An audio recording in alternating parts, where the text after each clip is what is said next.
Welcome to the Yoga Conversations podcast. This is your host, Haresh Punjabi.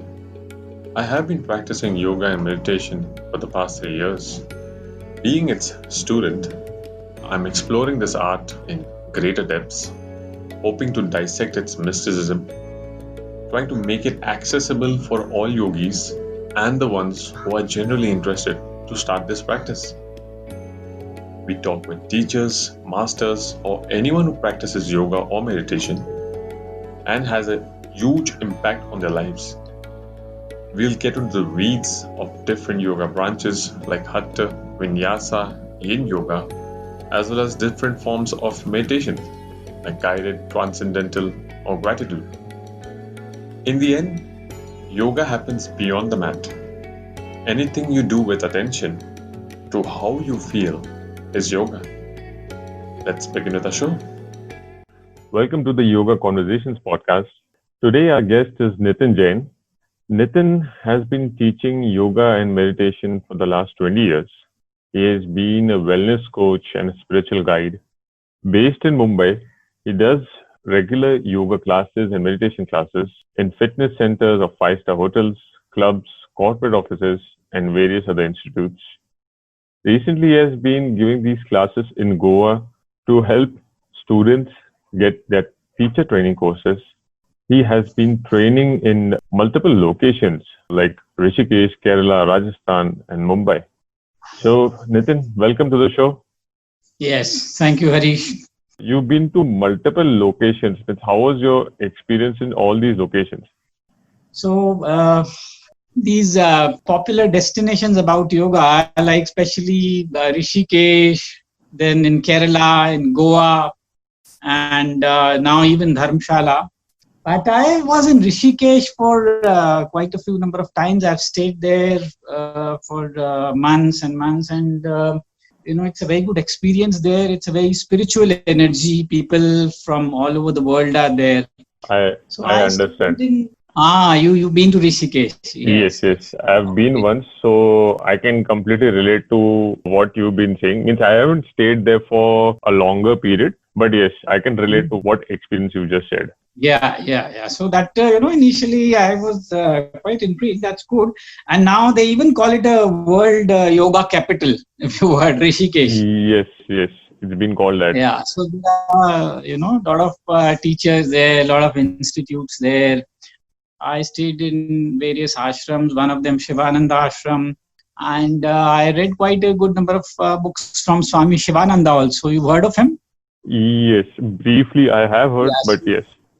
Swami Shivananda, he had put up an ashram, he had put up a society, a yoga society there and all. And he has written very good books. They can get hand of some of the books from Swami Shivananda also. They're quite interesting books.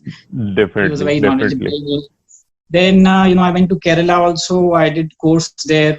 And Kerala also, is a place where a lot of people flock to Kerala. And there are a lot of retreats offering massages and all, because in Kerala, the Ayurvedic massage is very popular.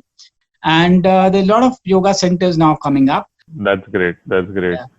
So, I was just remembering that day that during my experience at Goa, when I had come to Preksha Yoga Ashram, I met you there. I clearly remember that our first class was on Chakras. The way you explained about the chakras, it gave a lot of meaning. As each article I was reading through, I got to know that some would say that there are 114 chakras. Then I heard someone saying that there are 36,000 chakras. So there was a lot of ambiguity that how many chakras are there and how many of them are important. So can you share more light on this? Yes. See, now chakras is a very, very interesting topic. All over the world, chakras is drawing a lot of attention. Teaching about chakras. And a lot of people you see are offering chakra healing sessions also. Basically, there are 7 major chakras. And there are minor chakras, which are many, and different people have different counts for them. But then those are minor chakras. The major chakras are 7. The first one being at the perineum at the bottom. The second, the pelvic chakra. Then the navel, the heart, the throat, the forehead center. That's called the third eye, the Agya chakra. And then the crown of the head top. So what happens is right from the bottom to the crown of the head, you have your different levels of consciousness, different levels of emotions. So that's why every chakra relates to different frequency, different wavelength, different personality aspects. So like somebody is lacking in confidence and willpower and strength. So one is able to relate, okay, this is for the third chakra. So that's how it is. And then if one is not able to have a lot of compassion for the people, one is not able to connect with the people. So one knows where the problem is. It's in the fourth chakra. So similarly, like the third eye, it is very interesting. The sixth chakra, forehead, is the third eye. It's a chakra where you have more clarity of mind, a bigger picture of mind. You make good decisions. You have nice intuitions. You have nice understanding about the things. Right. So that makes it interesting. Because in chakras, you're dealing with all your aspects, all your psychological, emotional aspects, physical aspects. So you know which areas you need to work on, where you are lacking, where is your strength, then what kind of meditation you should do. And that gives a very beautiful picture about the whole psychology and about the whole function of the mind. The chakras. There's this funny thing when after our class, I was also going through a topic known as Maslow's hierarchy of needs. I'm not sure whether you've heard him. Yes. That's taught in the MBA courses. That's even taught in the MBA course. Okay, great. So the Maslow's hierarchy of needs, it's like a pyramid program. And this is for all listeners who do not know about him. He had created this pyramid structure where the bottom was those needs which were most required, like safety, security, and as we go up, the needs vary.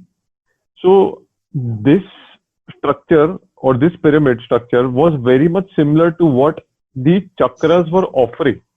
So when you told us that the 7 chakras, the bottom structure provides you safety and security, I was relating it a lot to the hierarchy of needs. So correct. It was really fascinating to discuss and compare both of them. Yes, it's very, very much related. That actually validates both the things, because both the things have come separately. The chakra theory is separately come. It is an ancient thing written in the text. And this Maslow's law is a separate thing which was studied by the scientist somewhere in the West in the recent centuries. And he studied and he gave that theory on the basis of a study of the people's psychology. So that thing and this thing have come from two different sources, but they are quite similar. They are matching. That, basically the first chakra talks about fear. So the very first need of a person is to, do away with the fear and have some safety that, initially when you go somewhere, you will look for safety. That am I safe? The Maslow's theory is talking like this. And as you go up, then, you have more different needs. Then you have more physical needs and more psychological needs. And then you have more social needs. Then you want to refine yourself and refine your taste. So you go up second chakra, third chakra. Then, you want to do something for the society. So you go up to the fourth chakra, the heart chakra. And even Maslow says that once you start moving up after, taking care of all things and growing, and then you feel, okay, now I should do something for the society, give back to the society. And then the highest thing is, Maslow says, self-actualization, where, you're not bothered about anything, who's talking what about you, and you don't want to validate yourself. And, you are not stressed at all, no anxiety, and you are very peacefully and you are enjoying yourself and you are self-actualized. So that is the sixth and the seventh chakras in yoga, where, you are completely enlightened, all your karmas start burning, and you connect with the whole cosmic existence. You are a part of infinite then, So the theories go on the parallel thing and they validate each other. So we are come to the end of our show. Thank you so much, Nitin, for coming in and guiding us to all the information and knowledge you have just provided us with. We'll be soon coming with more episodes on different numerous topics on yoga and meditation. Thank you. Once again, thank you for hearing out the episode. All topics with their respective links and our email IDs will be available in the show notes. See you in the next episode.